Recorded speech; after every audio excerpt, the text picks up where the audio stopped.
Hello everyone, Champaran study point पे एक बार आपका फिर स्वागत है। एंशिएंट हिस्ट्री के इस सीरीज़ में आज हम देखेंगे वैदिक सभ्यता। इसके पहले हमने सिंधु घाटी सभ्यता को कंप्लीट किया है, उसे आप मेरे प्लेलिस्ट में चेक कर सकते हैं। पूरा वीडियो अवेलेबल है सिंधु घाटी सभ्यता का और उसके पहले का जो भी हिस्ट्री है सबका। तो इस क्रम में आज हम देखेंगे वैदिक सभ्यता को। वीडियो शुरू करने से पहले मैं ये कहना चाहूँगी कि यदि आप चैनल पर नए हैं या वीडियो को पहली बार देख रहे हैं तो चैनल को सब्सक्राइब कर लीजिए ताकि डेली वीडियो का नोटिफिकेशन आपको मिलता रहे।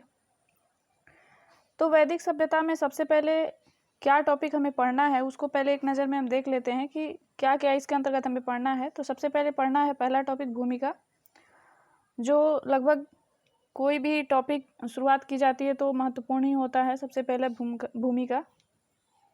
उसके बाद हम पढ़ेंगे विस्तार, कहाँ से कहाँ तक इसका विस्तार था वैदिक सभ्यता का, जैसे हमने सिंधु घाटी सभ्यता का देखा था। उसके बाद वैदिक काल पढ़ेंगे, दो भागों में बटा था वैदिक काल, ऋग्वैदिक काल और उत्तर वैदिक काल। दोनों भागों को अलग अलग देखेंगे हम, क्या विशेषताएं थी उनकी, कैसा वहाँ जो निवास करते थे उनकी व्यवस्था कैसी थी, कैसा उनका जीवन था। फिर सब कॉमन ही रहेगा, ये सामाजिक स्थिति, राजनीतिक स्थिति, धार्मिक स्थिति, आर्थिक स्थिति हमें देखना ही है इन दोनों काल का। वैदिक सभ्यता में जो दो काल हैं ऋग्वैदिक और उत्तर वैदिक, दोनों में हम देखेंगे इन स्थितियों को, क्योंकि इसके ये तो आप हर शासन में, हर शासक के शासन व्यवस्था में और या कोई भी सभ्यता हो, संस्कृति हो, उसमें तो ये कॉमन आपको मिलेगा ही कि सबसे पहले कि वहाँ जो लोग रहते थे उनका जीवन कैसा था, उनका समाज कैसा था, उनका धर्म कैसा था, वो किस धर्म को मानते थे और आर्थिक व्यवस्था उनकी कैसी थी।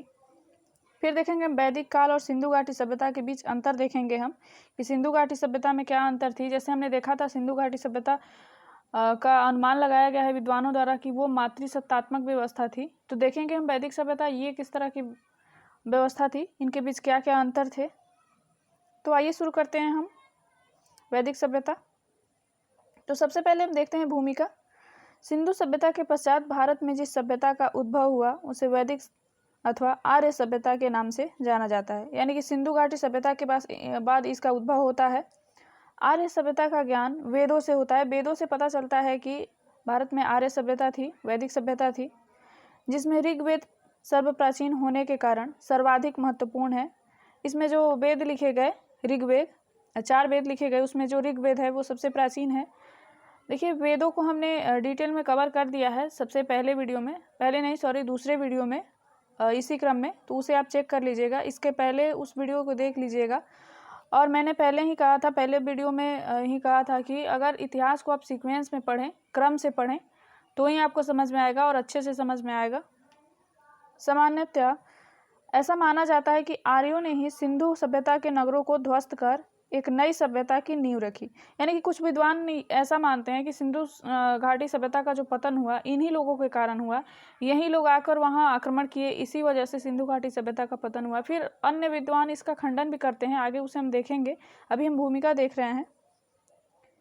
लेकिन अभी भी इसके कोई ठोस साक्ष्य न होने के कारण इसे कल्पना ही माना जाता है। देखिए यहाँ ही ये स्पष्ट किया गया कि इसका कोई ठोस प्रमाण नहीं है कि आर्य सभ्यता के आने से, आर्यों के आने से सिंधु घाटी सभ्यता का पतन हो गया।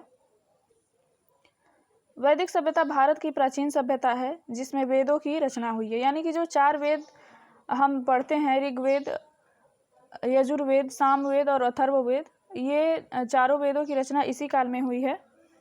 वैदिक शब्द वेद से बना है जिसका अर्थ होता है ज्ञान। तो वैदिक शब्द जो आप पढ़ रहे हैं वैदिक सभ्यता, तो उसका जो शब्द है वैदिक, वो वेद से बना है। वेद का अर्थ होता है ज्ञान। वैदिक संस्कृति के निर्माता आर्य थे। तो ये जो पूरी संस्कृति थी, ये इसके जो निर्माता थे, इनका जो निर्माण जिसने किया वो आर्य थे। वैदिक संस्कृति में आर्य शब्द का अर्थ श्रेष्ठ, उत्तम, अभिजात, कुलीन तथा उत्कृष्ट होता है। यानी कि बहुत ही आप देख रहे हैं कि यहाँ श्रेष्ठ, उत्तम, बहुत ही अच्छे शब्दों में इनका वर्णन किया गया है। आर्य शब्द का इनको श्रेष्ठ माना जाता है। सर्वप्रथम मैक्स मूलर ने 1853 ईस्वी में आर्य शब्द का प्रयोग एक श्रेष्ठ जाति के आशय से किया था। तो सर्वप्रथम इसका प्रयोग देखिए मैक्स मूलर ने किया था 1853 ईस्वी में, एक श्रेष्ठ जाति के लिए।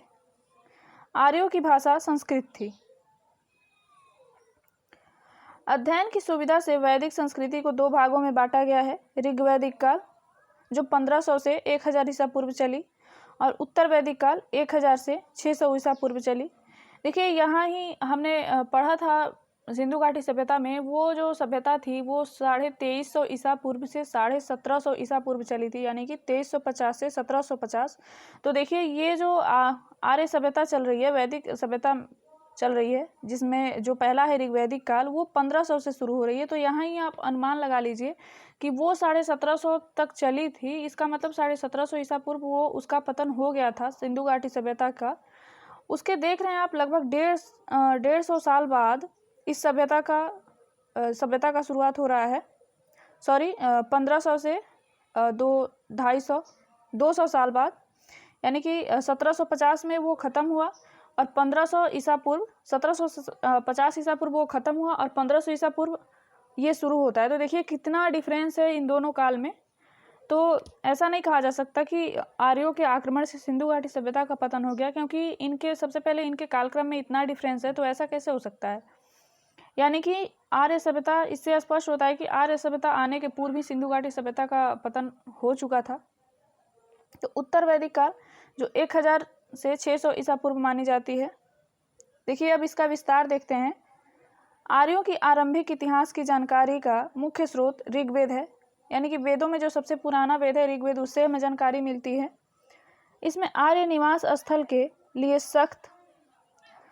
यहाँ सप्त होगा, सप्त सैंधव क्षेत्र का उल्लेख मिलता है, जिसका अर्थ है 7 नदियों का क्षेत्र। देखिए 7 नदियों में किन किन नदियों का उल्लेख है। सिंधु, सरस्वती, शतुद्री जिसे सतलज के नाम से जानते हैं, विपाशा, व्यास के नाम से जानते हैं, परुषणी जिसे रावी आज कहते हैं हम, वितस्ता, झेलम और अस्किनी यानी कि चेनाब।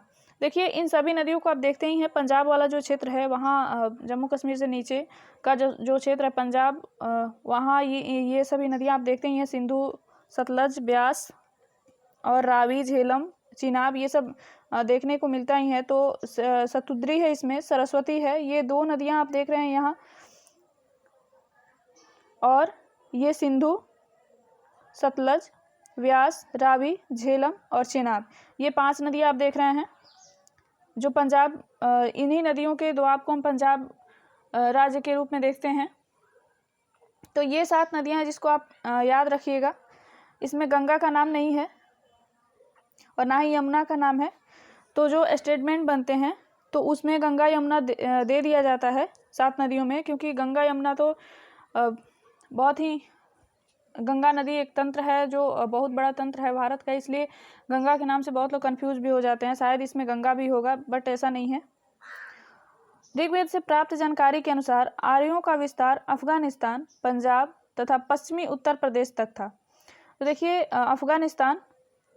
अफगानिस्तान से लेकर पश्चिमी उत्तर प्रदेश तक बताया जा रहा है आर्यों का विस्तार। सतलज से यमुना तक का क्षेत्र ब्रह्मवर्त कहलाता था। तो जो सतलज नदी थी और उससे जो यमुना नदी है, गंगा की सहायक नदी, वहाँ तक का क्षेत्र ब्रह्मवर्त कहलाता था। आगे हम मैप भी देखेंगे। मनुस्मृति में सरस्वती और दृश्यवती नदियों के बीच का प्रदेश को ब्रह्मवर्त पुकारा गया है। इसे ऋग्वैदिक सभ्यता का केंद्र माना जाता था, यानी कि ये जो क्षेत्र है इसके बीच का, इन नदियों के बीच का जो क्षेत्र है वो ऋग्वैदिक सभ्यता का केंद्र माना गया। गंगा व यमुना के द्वारा क्षेत्र एवं उसके सीमावर्ती क्षेत्रों पर भी आर्यों ने कब्जा कर लिया, जिसे ब्रह्म ऋषि देश कहा गया। कालांतर में, यानी कि उसके बाद आगे चलकर संपूर्ण उत्तर भारत में आर्यों ने विस्तार कर लिया, जिसे आर्यावर्त कहा गया। तो आप सुनते हैं भारत का नाम आर्यावर्त। आर्यावर्त इन्हीं लोगों के नाम पे पड़ा है भारत का नाम। उसके बाद से उत्तर भारत का जो भी क्षेत्र था इन्होंने पूरा विस्तार कर लिया, इसलिए उन सभी क्षेत्रों को आर्यावर्त कहा गया। वैदिक यहाँ संहिता होगा।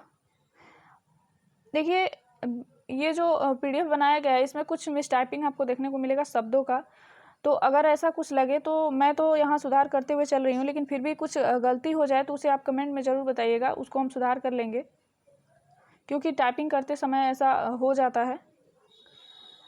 31 नदियों का उल्लेख मिलता है वैदिक संहिताओं में, जिसमें से ऋग्वेद में 25 नदियों का उल्लेख किया गया है, किंतु ध्यान देने योग्य है कि ऋग्वेद के नदी सूक्त में केवल 21 नदियों का वर्णन किया गया है। यानी कि जो पूरे ऋग्वेद में तो 25 नदियों का उल्लेख है, लेकिन जो नदी सूक्त लिखा गया है ऋग्वेद में उसमें मात्र 21 नदियों का वर्णन है। इसलिए नदी सूक्त में अगर पूछा जाए तो सिर्फ 21 नदियां होंगी और पूरे ऋग्वेद में अगर पूछा जाए तो 25 नदियों का उल्लेख है। इस काल की सर्वाधिक महत्वपूर्ण नदी सिंधु को बताया गया है। यानी कि जो सिंधु नदी है वो उस काल में सर्वाधिक महत्वपूर्ण थी, जबकि सर्वाधिक पवित्र नदी सरस्वती को माना गया है। देखिए यहाँ दो नदियों में कन्फ्यूजन है। जो सबसे महत्वपूर्ण नदी है वो सिंधु नदी है। अब ये किस वजह से महत्वपूर्ण है ये तो नहीं बताया गया है, लेकिन जो पवित्र नदी माना गया है वो सरस्वती को माना गया है, जिसे देवीत्मा, मातेत्मा एवं नदीत्मा भी कहा गया है। तो सरस्वती नदी को कहा गया है देवीत्मा, मातेत्मा और नदीत्मा। ऋग्वेद में गंगा नदी का एक बार, जबकि यमुना नदी का 3 बार नाम लिया गया है। तो ऋग्वेद में गंगा का भी नाम लिया गया है सिर्फ एक बार, और जो गंगा की सहायक नदी है यमुना, उसका 3 बार नाम लिया गया है।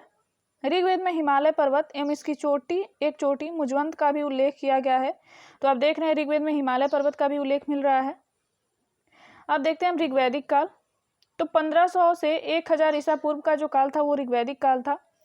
इस काल का तिथि निर्धारण जितना विवादास्पद रहा है, उतना ही इस काल के लोगों के बारे में सटीक जानकारी प्राप्त होना। यानी कि इसके बारे में तो हम तो पढ़ते हैं, लेकिन सटीक जानकारी अभी तक नहीं मिल पाई है, विवादास्पद है, विभिन्न विद्वानों में मतभेद है इसके बारे में। ऋग्वेद संहिता की रचना इस काल में हुई थी, अतः इस काल की जानकारी का एकमात्र साहित्यिक स्रोत है। यानी कि जो ऋग्वेद संहिता है वो इस काल की जानकारी का एकमात्र साहित्यिक स्रोत है। साहित्यिक स्रोत के बारे में मैंने बताया है, साहित्यिक स्रोत में कितने क्या क्या आते हैं, क्या होता है साहित्यिक स्रोत, इसके पहले वाले वीडियो में कंप्लीट किया गया है एंशिएंट हिस्ट्री के शुरू में ही, उसे आप देख लीजिएगा। सिंधु सभ्यता के विपरीत वैदिक सभ्यता मूलतः ग्रामीण थी। यानी कि हमने देखा था सिंधु सभ्यता में 7 नगर हमने देखे थे, वो तो नगरीय सभ्यता थी, लेकिन ये पूरी तरह से मूलतः ग्रामीण थी। आर्यों का आरंभिक जीवन पशुचारण पर आधारित था। यहाँ कृषि होगा, कृषि उनके लिए गौण कार्य था। तो देखिए कृषि यहाँ मुख्य रूप से हो रही है और पशुचारण भी हो रहा है।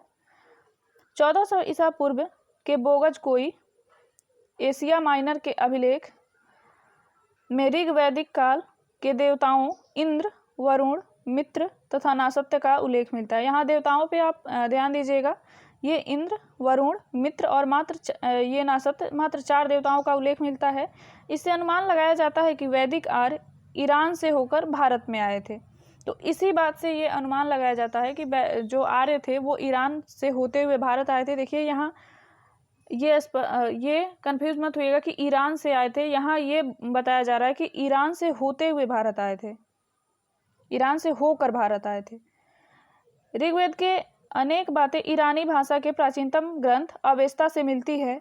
आर्यों के मूल निवास के संदर्भ में विभिन्न विद्वानों के विचार अलग अलग हैं। यानी कि आर्यों के जो मुख्य निवास की बात की जाए तो इसमें सब विद्वान एक मत नहीं है, वो अलग अलग अपना मत देते हैं। देखिए अब कुछ विद्वानों के मत देखते हैं हम कि कौन क्या कहते हैं। तो प्रोफेसर जो मैक्स मूलर हैं वो बोलते हैं कि जो आर्य थे वो मध्य एशिया बैक्ट्रिया से आए थे। बाल गंगाधर तिलक हैं, वो बोलते हैं उत्तरी ध्रुव से आए थे। ये तो कुछ ज़्यादा ही हो गया, उत्तरी ध्रुव। डॉक्टर अविनाश चंद्र दास हैं, वो बोलते हैं सप्त संधव प्रदेश, जो इसके पहले हमने बताया सिंधु, सरस्वती, सतुद्री और ये बिपाशा, रावी, ब्यास, सतलज जो क्षेत्र है वहाँ से आए थे। दयानंद सरस्वती ये बोलते हैं कि तिब्बत से आए थे। नेहरिंग एवं प्रोफेसर गार्डन जो हैं इतिहासकार गार्डन चाइल्ड, वो बोलते हैं ये दक्षिणी रूस से आए थे। ये गाइल्स महोदय हैं, ये बोलते हैं कि हंगरी अथवा डेन्यूब नदी घाटी से आए थे। डेन्यूब नदी घाटी देखिए यूरोप में है, डेन्यूब नदी घाटी, इसे हमने कंप्लीट किया है यूरोप के मैप में। 7 कॉन्टिनेंट का मैप का जो विस्तार से वीडियो है वो अवेलेबल है इसी चैनल पे, आप उसे चेक कर लीजिएगा। गंगानाथ झा हैं एक विद्वान, वो बोलते हैं ब्रह्मर्षि देश से आए थे। अभी इसी वीडियो में हमने पहले बताया ब्रह्मर्षि देश कौन सा कहा जाता था। प्रोफेसर पेनका हैं जो बोलते हैं कि जर्मनी के मैदानी भाग से आए थे। जर्मनी ये यूरोप में है एक देश। अब देखिए इनकी सामाजिक स्थिति कैसी थी। तो ऋग्वैदिक समाज पितृसत्तात्मक था। तो देखिए इसके पहले हमने सिंधु घाटी सभ्यता में देखा था मातृसत्तात्मक समाज, लेकिन यहाँ ऋग्वैदिक जो समाज था वो पितृसत्तात्मक था। सामाजिक संगठन का आधार गोत्र या जन्म मूलक था, यानी कि जो सामाजिक संगठन था, जो समाज का आधार था वो गोत्र था, जन्म मूलक था, यानी कि जन्म से पहचाना जाता था किसी को। समाज की सबसे छोटी एवं आधारभूत इकाई परिवार थी या कुल थी, जिसका मुखिया पिता होता था, यानी कि घर का मुखिया पिता होता था। जब पितृसत्तात्मक समाज था तो पिता ही होगा मुखिया, जिसे कुलप कहा जाता था। तो जो पिता मुखिया होता था उसे कुलप कहा जाता था। पितृसत्तात्मक समाज के होते हुए भी महिलाओं को यथोचित सम्मान प्राप्त था। तो ऐसा नहीं है कि पितृसत्तात्मक व्यवस्था थी तो महिलाओं को सम्मान नहीं दिया जाता था, महिलाओं को बहुत ही सम्मान दिया जाता था उस समय। ऋग्वैदिक काल में संयुक्त परिवार की प्रथा प्रचलित थी, यानी कि आज के तरह एकल परिवार की प्रथा नहीं थी। उस समय संयुक्त परिवार की प्रथा थी, जिसमें दादा, नानी, नाती, पोते आदि के लिए एक ही शब्द प्रयोग होता था, नप्ती, नप्त्री, यहाँ त्री होगा। तो इन छोटे छोटे शब्दों पे आप ध्यान दीजिएगा, इससे बहुत सारे क्वेश्चन बनाए जाते हैं स्टेटमेंट में, यूपीएससी और पीसीएस जैसे एग्जामों में। तो वहाँ पूछा जा सकता है कि नप्त्री शब्द का जो प्रयोग होता था वो किस लिए होता था और कब होता था। तो वैदिक सभ्यता में होता था, ऋग्वैदिक काल में। और ये जो है देखिए यहाँ संयुक्त परिवार के लिए होता था, जब सारे लोग एक साथ रहते थे तो उसे नप्त्री का प्रयोग किया जाता था। इस काल में वर्ण व्यवस्था के चिन्ह दिखाई देते हैं। ऋग्वेद के 10वें मंडल में वर्णित पुरुष सूक्त में 4 वर्णों की उत्पत्ति का वर्णन मिलता है, यानी कि वर्ण व्यवस्था इसी में दिखाई देते हैं ऋग्वेद के 10वें मंडल में। इनके अनुसार विराट पुरुष के मुख से ब्राह्मण, क्षत्रिय भुजाओं से, यानी कि एक विराट पुरुष है उसके मुख से जो उत्पन्न हुए हैं वे ब्राह्मण हैं, और क्षत्रिय जो हैं वो उसके भुजाओं से उत्पन्न हुए हैं उस विराट पुरुष के, और जो वैश्य हैं वो जांघों से उत्पन्न हुए हैं, और जो शूद्र हैं वो पैरों से उत्पन्न हुए हैं। ऐसा वर्ण व्यवस्था उस टाइम माना गया। इस काल में स्त्रियों ने अपने पति के साथ यज्ञ कार्य में भाग लेती थी। बाल विवाह, सती प्रथा एवं प्रदा प्रथा का प्रचलन नहीं था। देखिए सबसे अच्छी बात यहाँ सती प्रथा नहीं थी, पर्दा प्रथा नहीं थी और बाल विवाह नहीं थी। तो देखिएगा वैदिक सभ्यता से ही इन सभी चीज़ों की बुराइयों का अनुमान लगाया जाता है। सती प्रथा, पर्दा प्रथा, बाल विवाह उस टाइम नहीं होता था, ये हम उत्तर वैदिक काल में देखेंगे। लेकिन ऋग्वैदिक काल की स्थिति बहुत ही अच्छी थी। उस टाइम बाल विवाह, सती प्रथा और पर्दा प्रथा का प्रचलन नहीं था। स्त्रियों का उपनयन संस्कार किया जाता है, यानी कि जो जनेऊ आज भी होता है, आज स्त्रियों का नहीं होता है, सिर्फ पुरुषों का होता है, लेकिन उस टाइम जो है स्त्रियों का भी उपनयन संस्कार करवाया जाता था। विधवा विवाह की प्रथा प्रचलन में थी, यानी कि जो विधवा स्त्री थी उनका विवाह प्रचलन में था। सामान्यतः एक पत्नीत्व विवाह ही प्रचलित था, यानी कि एक पुरुष एक स्त्री से विवाह करता था, उसके बाद कोई विवाह नहीं करता जब तक उसकी पत्नी जीवित रहती थी। इसे ही कहते हैं एक पत्नीत्व विवाह। विवाह में दहेज जैसी कुप्रथा का प्रचलन नहीं था। आगे हम देखेंगे जब शासक आते हैं शासन करने तो राजाओं के कई कई विवाह होते हैं, तो इस टाइप का विवाह उस टाइम प्रचलन में नहीं था, सिर्फ एक ही विवाह होता था। विवाह में दहेज जैसी कुप्रथा का प्रचलन नहीं था। दहेज तो आज भी है, उस टाइम नहीं था, किंतु वहतु शब्द कन्या को दिए जाने वाली उपहार का द्योतक था। तो देखिए आज दहेज ज़्यादा प्रचलन में है, तो इससे ये स्टेटमेंट बनाया जा सकता है कि ऋग्वैदिक काल में दहेज प्रथा प्रचलित थी या नहीं। और उस टाइम जो कन्या को जो दिया जाता था उपहार, जो सामान दिया जाता था पिता की ओर से, उसे क्या कहा जाता, तो उसे वहतु के नाम से संबोधित किया जाता था। शिक्षा के द्वार स्त्रियों के लिए भी खुले थे। ऋग्वेद में लोपामुद्रा, घोषा, सिक्ता, अपाला एवं विश्ववारा जैसी विदुषी स्त्रियों का वर्णन है, यानी कि स्त्रियां भी जितना चाहे शिक्षा प्राप्त कर सकती थी उस टाइम। और ये कुछ विदुषियों के नाम हैं जो उस टाइम की थी। आजीवन अविवाहित रहने वाली कन्या अमाजू कहलाती थी, यानी कि कुछ जो कन्याएं होती थी या लड़कियां होती थी जो विवाह नहीं करती थी, अविवाहित रहती थी पूरे जीवन भर, उन्हें अमाजू के नाम से संबोधित किया जाता था। पुत्र प्राप्ति के लिए नियोग की प्रथा स्वीकार की गई थी। नियोग की प्रथा क्या होती है, इसके अंतर्गत महिला को अपने देवर से सहचर्य स्थापित करना पड़ता था, यानी कि पुत्र प्राप्ति के लिए देवर से सहचर्य स्थापित करना पड़ता था, इसे नियोग प्रथा कहा जाता था। ऋग्वैदिक काल में दास प्रथा का प्रचलन था। किंतु यह प्राचीन यूनान और रोम की भांति नहीं थी। आर्य मांसाहारी और शाकाहारी दोनों प्रकार का भोजन करते थे। ये तो हमने सिंधु घाटी सभ्यता में भी देखा था, वहाँ के लोग भी दोनों प्रकार के भोजन करते थे और आज के लोग भी दोनों प्रकार के भोजन करते हैं। ऋग्वैदिक काल में सोम और सूरा का प्रचलन था। ये एक पेय पदार्थ है सोम। आर्यों के वस्त्र सूती, ऊनी व चर्म के बने होते थे। तो चर्म का तो हमने सिंधु घाटी सभ्यता में नहीं देखा था, लेकिन सूती और ऊनी वस्त्र उस टाइम भी प्रचलित थे। और एक यहाँ बढ़ जा रहा है चर्म, यहाँ के लोग चर्म के बने वस्त्र भी पहनते थे।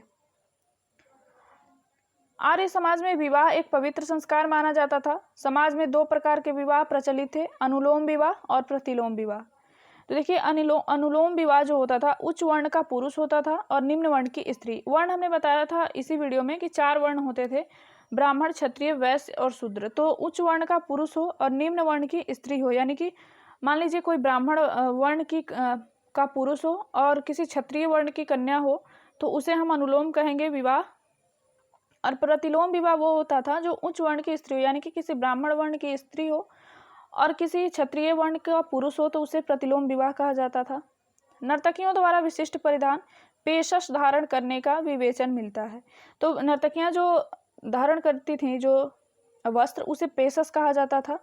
कान में कर्ण शोभन एवं शीश पर कुब नामक आभूषण के पहनने की प्रथा थी। देखिए ये जो छोटे छोटे आप शब्द देख रहे हैं ये एग्जाम में बहुत ज़्यादा मात्रा में पूछे जाते हैं और यूपीएससी में तो ऐसे ही स्टेटमेंट बनाए जाते हैं कि ये शब्द किस सभ्यता से लिया गया है और ये शब्द किसके लिए प्रयुक्त होता है। ऐसे स्टेटमेंट बहुत सारे बनाए जाते हैं, तो इन छोटे छोटे शब्दों को आप ध्यान में रखिएगा। इनके अतिरिक्त खादी, रुक्म, भूजबंद, केयूर, नुपुर, कंकड़ एवं मुद्रिका आदि आभूषण भी धारण किए जाते थे। भीषज शब्द का प्रयोग ऋग्वेद में वैद्य के लिए होता था। भीषज अश्विन देवता को कहा जाता था। यक्षमा, तपेदिक जिसे आज टीबी के नाम से भी जानते हैं, का उल्लेख अनेक स्थलों पर हुआ है। मृतकों को प्रायः अग्नि में जलाया जाता था, लेकिन कभी कभी दफनाया भी जाता था। अब देखते हैं यहाँ की राजनीतिक स्थिति कैसी थी। तो ऋग्वेद समाज कबीलाई व्यवस्था पर आधारित था, कबीले थे वहाँ। ऋग्वैदिक लोग जनों व कबीलों में विभाजित थे। कबीले का एक राजा होता था जिसे गोप कहा जाता था। आर्यों को पंचजन भी कहा गया है क्योंकि इनके पास 5 कबीले यानी कुल थे, अनु, दुहु, पुरु, तुर्वस तथा यदु। देखिए इन 5 कबीलों के नाम भी यहाँ दिए गए हैं। ऋग्वेद काल के राज्य का मूल आधार कुल यानी परिवार था। परिवार का मुखिया कुलप अथवा गृहपति कहलाता था जो पिता होता था। कुलों के आधार पर ग्राम का निर्माण होता था, यानी कि कई कुल मिलकर एक ग्राम बनते थे। आज भी ऐसा होता है कि कई परिवार रहते हैं एक गांव में और पूरे परिवार का एक गांव होता है जिसका प्रमुख ग्रामणी होता था। तो ग्राम का जो प्रमुख होता था ग्रामणी होता था। अनेक ग्राम मिलकर विश बनते थे। अब कई गांवों को मिलकर जैसे आज पंचायत बनाया जाता था वैसे उस टाइम कई गांवों को मिलाकर विश बनाए जाते थे जिनका प्रधान विशपति होता था। तो जो उसका प्रधान होता था, जैसे आज पंचायत का प्रधान मुखिया होता है तो वैसे उस टाइम विशपति होता था। विश से जन बनता था। तो फिर कई विश मिलाकर यानी कि कई आज जैसे पंचायत है कई विश मिलाकर जन बनता था जो कबीलाई संगठन था। इसका प्रधान प्रमुख जनपति होता था। फिर देखेंगे हम कई जन मिलाकर जनपद बनेंगे और फिर कई जनपद मिलाकर महाजनपद बनेंगे जिसको हम 16 महाजनपद के रूप में पढ़ेंगे आगे चैप्टर में। तो इस तरह कुलप, उसके बाद ग्रामणी, फिर विशपति और फिर राजा। इस प्रकार आर्यों की प्रशासनिक इकाइयां 5 हिस्सों में बटी थी, कुल, ग्राम, विश, जन और राष्ट्र। राजतंत्रात्मक शासन प्रणाली मौजूद थी और साथ ही गणतंत्र भी। राजा का प्रमुख कार्य कबीले की रक्षा करना था। तो राजा का जो सबसे महत्वपूर्ण कार्य था वो था कबीले की रक्षा करना। इस काल में अनेक जनतांत्रिक संस्थाओं का विकास हुआ जिसमें सभा, समिति तथा विधत प्रमुख हैं।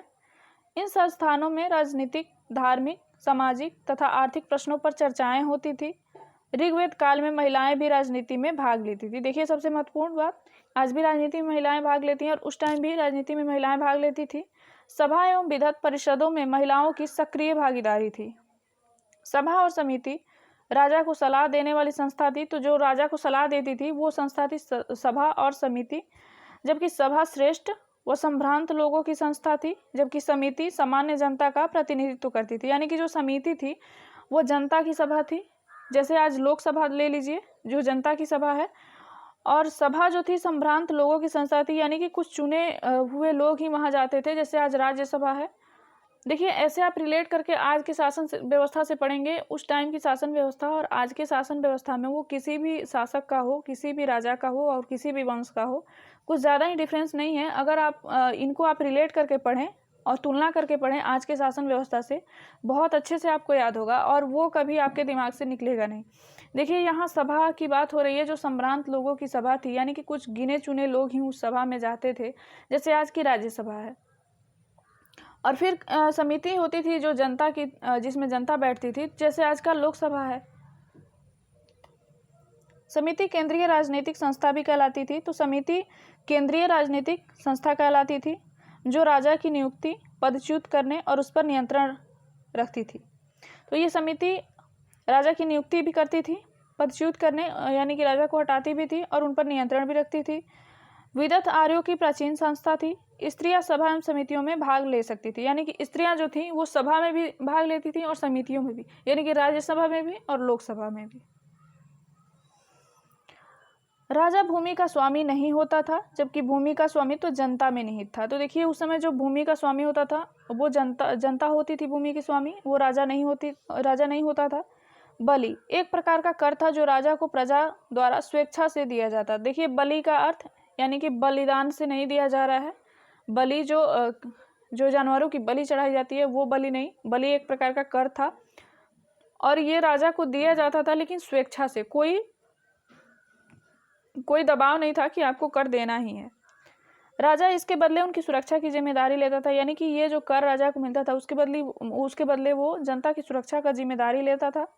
राजा नियमित या अस्थायी सेना नहीं रखता था, यानी कि उस समय सेना जैसे आज है, आर्मी है, नियमित सेना है, अस्थायी सेना है, उस टाइम ऐसी सेना नहीं रखी जाती थी। लेकिन युद्ध के समय वह नागरिक सेना संगठित कर लेता था, यानी कि जो जब युद्ध का टाइम आता था तो नागरिक ही सेना बन जाते थे, जिसका कार्य संचालन व्रतगढ़, ग्राम और सर्द नाम से विविध टोलियां करती थी। तो कुछ टोलियां बनाई जाती थी और वहीं संचालन करते थे। ऋग्वेद में राजा को गोप्ता जनस्य अर्थात कबीले का संरक्षक तथा पूरा भेता अर्थात नगरों पर विजय पाने वाला कहा गया है। तो देखिए, राजा को क्या क्या, गुप्ता जनस्य का मतलब है कबीले का संरक्षण, यानी कि सुरक्षा की जिम्मेदारी थी राजा पर। पूरा भेता भी कहा गया अर्थात नगरों पर विजय पाने वाला, यानी कि वो नगरों पर विजय पाया है तभी तो राजा है। जब कोई नगर जीतता है, या जैसे एक मुखिया को ही ले लीजिए, वो पूरे ग्राम पंचायत में चुनाव करवाता है, जीतता है, तभी तो मुखिया बनता है। तो सामान्य सी बात है। पूरा भेता का मतलब पूरे नगरों पर विजय पाने वाला और गुप्ता जनस्य का मतलब कबीले का संरक्षक।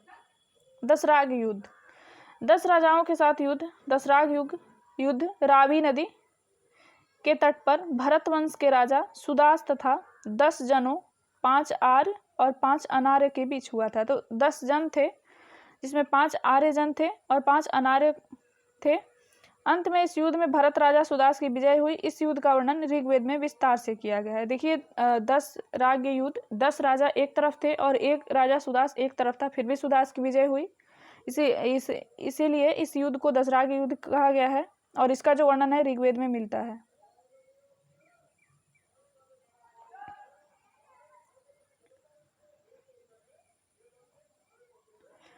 फिर देखेंगे हम आर्थिक स्थिति कैसी थी। इस काल में आर्यों की संस्कृति ग्रामीण एवं कबीलाई थी। पशुपालन प्राथमिक पेशा था और कृषि द्वितीयक। तो सबसे पहला पेशा प्राथमिक जो था पशुपालन था, कृषि द्वितीयक था। इस काल में गाय को पवित्र पशु माना जाता था और यह विनिमय के साधन के रूप में थी। आर्यों की अधिकांश लड़ाई गायों को लेकर होती थी, गाय के लिए ये लड़ते थे आपस में। गायों को अष्टकर्णी भी कहा गया है, जो उसके ऊपर स्वामित्व का सूचक है। गविष्टि गाय की महत्ता बताने वाला शब्द है, यानी गाय का बहुत ही महत्व था। गाय को अघन्या यानी कि न मारने योग्य पशु माना जाता था। गाय की हत्या करने वाले, उसे घायल करने वाले के लिए वेदों में मृत्युदंड अथवा देश निकाले जाने की व्यवस्था थी। देखिए, गाय की कितनी महत्ता थी कि गाय को अगर कोई घायल कर देता था या कोई हत्या कर देता था तो उसको या तो देश से निकाल दिया जाता था या उसकी हत्या कर दी जाती थी, मृत्युदंड दे दिया जाता था। पड़ी एक नाम है जिसे संबोधित किया जाता है व्यापारिक पशुओं की चोरी करने वाले जो कुख्यात चोर होते थे उन्हें पड़ी कहा जाता था। पुत्री को दूहिता इसलिए कहा गया क्योंकि वही गाय को दूहती थी, उस समय स्त्रियां गाय को दूहती थी। घोड़ा आर्य समाज का अति उपयोगी पशु था। इसके अलावा गाय, बैल, भैंस, बकरी, ऊंट आदि पशु भी थे। देखिए यहाँ हाथी की बात नहीं हो रही है। ऋग्वेद के चतुर्थ मंडल में कृषि संबंधी कार्य का वर्णन मिलता है। एक ही अनाज जौ को यौ कहा जाता था का उल्लेख है। तो ऋग्वेद से एक ही अनाज मिलता है जौ, लेकिन सिंधु सभ्यता में हमने देखा था कई सारे अनाज मिलते हैं। धान, चावल, बाजरा, चना, सरसों सभी अनाज मिलते हैं अलग अलग नगरों से। कृषि के महत्व से संबंधित केवल 3 ही शब्द हैं, उर्दर, धान्य और संपत्ति, जहां उर्दर का अर्थ नमक, बर्तन, जबकि धान्य का अर्थ अनाज है। व्यापार पर पड़ी लोगों का अधिकार था। व्यापार मुख्यतः वस्तु विनिमय द्वारा होता था, यानी कि वस्तु का आदान प्रदान करके, परंतु विनिमय माध्यम के रूप में गायों व घोड़ों सहित निष्क का भी उल्लेख मिलता है, जो संभवतः स्वर्ण आभूषण या सोने का टुकड़ा होता था। देखिए निष्क का मतलब सोने का टुकड़ा या वह आभूषण होता था। वेकनाट सूदखोर थे जो बहुत अधिक ब्याज लेते थे, यानी कि जो ब्याज लेते थे बहुत अधिक, उसे वेकनाट के नाम से संबोधित किया गया है। ऋग्वेद में बढ़ई, रथकार, बुनकर, चर्मकार, कुम्हार आदि शिल्पियों का उल्लेख मिलता है। सोना के लिए हिरण्य शब्द मिलता है। यहाँ निष्क भी मिलता था सोने के टुकड़े के लिए। कपास का उल्लेख कहीं नहीं किया गया है। देखिए सिंधु घाटी सभ्यता में हमने कपास देखा था, कपास का साक्ष्य, लेकिन वैदिक सभ्यता में कपास का उल्लेख कहीं नहीं है। अष्टकर्णी नाम से विदित होता है कि ऋग्वैदिक आर्यों को संभवतः अंकों की जानकारी थी। देखिए अष्टकर्णी, अष्ट का मतलब 8 है। इससे यह अनुमान लगाया जाता है कि उस समय उन लोगों को अंकों की जानकारी थी। अयस शब्द का भी इस काल में प्रयोग हुआ है, जिसकी पहचान संभवतः तांबे या कांस्य के रूप में की गई है। यानी कि जो ये अयस शब्द है इसकी पहचान तांबे या कांस्य के रूप में की गई है। इस काल के लोग लोहे से परिचित नहीं थे। अभी तक सिंधु घाटी सभ्यता में भी लोग लोहे से परिचित नहीं थे और इस काल में भी लोग लोहे से परिचित नहीं थे। अब देखते हैं धार्मिक स्थिति क्या थी। इस काल में धार्मिक कर्मकांड का उद्देश्य भौतिक सुखों, पुत्र एवं पशु की प्राप्ति करना था। यानी कि मोक्ष की बात नहीं हो रही है। यहाँ जो कर्मकांड किए जाते थे, जो पूजा पाठ किए जाते थे, वो भौतिक सुखों की प्राप्ति के लिए किए जाते थे। धन, धान्य, पुत्र, सुख। आर्य बहुदेववादी होते हुए भी एकेश्वरवाद में विश्वास करते थे। ये बहुत सारे देवताओं की पूजा करते थे, फिर भी एकेश्वरवाद में विश्वास रखते थे। ऋग्वेद अनेक देवताओं का अस्तित्व मानता है, परंतु इसमें देवियों के अस्तित्व का अभाव मिलता है। सभी देवता प्राकृतिक शक्तियों के प्रतीक थे। प्रकृति के प्रतिनिधित्व के रूप में आर्यों के देवताओं की 3 श्रेणियां थी। आकाश के देवता, जिसमें सूर्य, धौस, वरुण, मित्र, पूषण, विष्णु, सविता, आदित्य, जिन्हें सूर्य को कहा गया है, उषा, अश्विन आदि। अंतरिक्ष के देवता थे इंद्र, रुद्र, मारुत, वायु, पर्जन्य यानी कि बादल, यम और प्रजापति। फिर पृथ्वी के देवता थे अग्नि, सोम, पृथ्वी, बृहस्पति और सरस्वती। देखिए इतने सभी देवताओं में मात्र एक सरस्वती का उल्लेख मिलता है जो देवी थी। ज़्यादा देवताओं का ही उल्लेख मिलता है। ऋग्वेद में इंद्र को पुरंदर कहा गया है। ऋग्वेद के 250 सूक्त को इन्हीं को समर्पित हैं। इंद्र को आर्यों का युद्ध नेता, वर्षा, आंधी तूफान का देवता माना गया है। आज भी माना जाता है इंद्र को वर्षा का देवता। इंद्र आर्यों के सर्वाधिक महत्वपूर्ण देवता थे। दूसरे महत्वपूर्ण देवता अग्नि थे, जिन्हें 200 शब्द सूक्त समर्पित हैं। अग्नि का कार्य मनुष्य देवताओं के बीच मध्यस्थता स्थापित करने का था। यानी कि जो हवन सामग्री डाली जाती थी हवन में, अग्नि में, तो वो जिसका धुआं देवताओं तक जाता था। इसलिए बताया जाता है कि अग्नि जो थे वो देवता और जो जनता होती थी, यानी कि नीचे जो हम लोग हैं उनके बीच मध्यस्थता स्थापित करते थे, मनुष्य और देवताओं के बीच। तीसरे प्रमुख देवता वरुण थे, जिन्हें 30 सूक्त समर्पित हैं और जो जल निधि का प्रतिनिधित्व करते हैं। वरुण को ऋतस्य गोपा कहा गया है। तो ऋतस्य गोपा शब्द वरुण से संबंधित है। गायत्री मंत्र सविता देवता को समर्पित है। इसका उल्लेख ऋग्वेद के 3 मंडल में है। इसके रचनाकार विश्वामित्र हैं। इसे हमने वेद जब पढ़ा था उस समय भी देखा था हमने। सोम को पेय पदार्थ का देवता माना जाता है। जिसका उल्लेख ऋग्वेद के 9वें मंडल में है। धौस को ऋग्वैदिक कालीन देवताओं में सबसे प्राचीन माना जाता है। धौस हमने देखा था आकाश के देवता थे। सरस्वती नदी की देवी थी, जो बाद में विद्या की देवी हो गई। आज भी हम सरस्वती को विद्या की देवी के रूप में पूजते हैं। सरस्वती पूजा मनाई जाती है। ऋग्वैदिक काल में मूर्ति पूजा का उल्लेख नहीं मिलता है। पूषण ऋग्वैदिक काल में पशुओं के देवता थे, जो उत्तर वैदिक काल में शूद्रों के देवता हो गए। इसके बाद हम पढ़ेंगे उत्तर वैदिक काल, उसमें देखेंगे हम पूषण जो थे वो शूद्रों के देवता हो जाते थे। शूद्र कौन थे? तो 4 वर्णों में जो सबसे नीचे थे वो शूद्र थे। रुद्र अनैतिक आचरण से संबंध माने जाते हैं। यह चिकित्सा के संरक्षक थे। हॉलर ने इन्हें यूनानी देवता अपोलो के समान माना है, यानी कि यूनानी देवता जो है अपोलो, उनकी तुलना रुद्र से की जाती है। रुद्र को कभी कभी शिव और कल्याण कारक भी कहा जाता था। उपासना का उद्देश्य भौतिक सुखों की प्राप्ति था। उपासना की विधि प्रार्थना एवं यज्ञ थी, यानी कि आज भी उपासना की जाती है। व्रत त्योहार आज भी मनाए जाते हैं, तो व्रत किया ही जाता है। तो भौतिक सुखों की प्राप्ति के लिए किया जाता था, आज भी होता है। और विधि जो थी उपासना की प्रार्थना थी, प्रार्थना की जाती थी। और यज्ञ थी, यज्ञ किए जाते थे बड़े बड़े।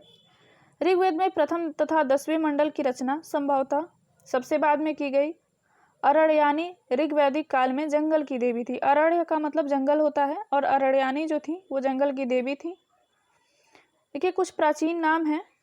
उर्वरा, उसका मतलब होता था उपजाऊ भूमि, और आज के आधुनिक नाम है लंगर, सीर, जिसका मतलब है हल, जिसे आज हम हल के नाम से जानते थे। पहले ब्रिक था, जो आज बैल के नाम से जानते हैं।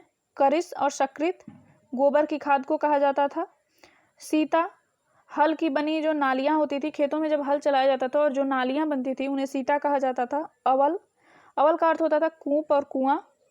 कीवाश, इसका मतलब होता है हलवाहा, यानी कि हल चलाने वाला। पर्जन्य, ये एक देवता थे अंतरिक्ष के, जिन्हें आज बादल कहते हैं हम। उर्दर, ये अनाज मापने वाला एक पात्र होता था, एक पात्र जिससे अनाज मापा जाता था। तक्षण, बढ़ई को कहा जाता था। भीषज, वैद्य को कहा जाता था, पहले भी हम देख चुके हैं। कुसीर, ऋण लेने बलि देने की प्रथा को कहा जाता था। अनस, ये बैलगाड़ी को कहा जाता था। देखिए ये कुछ शब्द हैं जो पहले इनके ये जो प्राचीन नाम हैं और आज हम इस नामों से जानते हैं, आधुनिक नाम है। इनसे क्वेश्चन ज़्यादा पूछे जाते हैं कि इन शब्दों का ये शब्द किससे संबंधित है, तो इनको आप अच्छे से याद कर लीजिएगा, बिल्कुल रट लीजिएगा। देखिए अगर उत्तर वैदिक काल को हम इसी में कवर करें तो वीडियो बहुत लंबा हो जाएगा, इसलिए इसे हम अगले पार्ट में कवर करेंगे। तो इस वीडियो में फ़िलहाल इतना ही। मिलते हैं अगले पार्ट में, अगले वीडियो में, अगले टॉपिक के साथ, इसी टॉपिक के अगले खंड के साथ। धन्यवाद।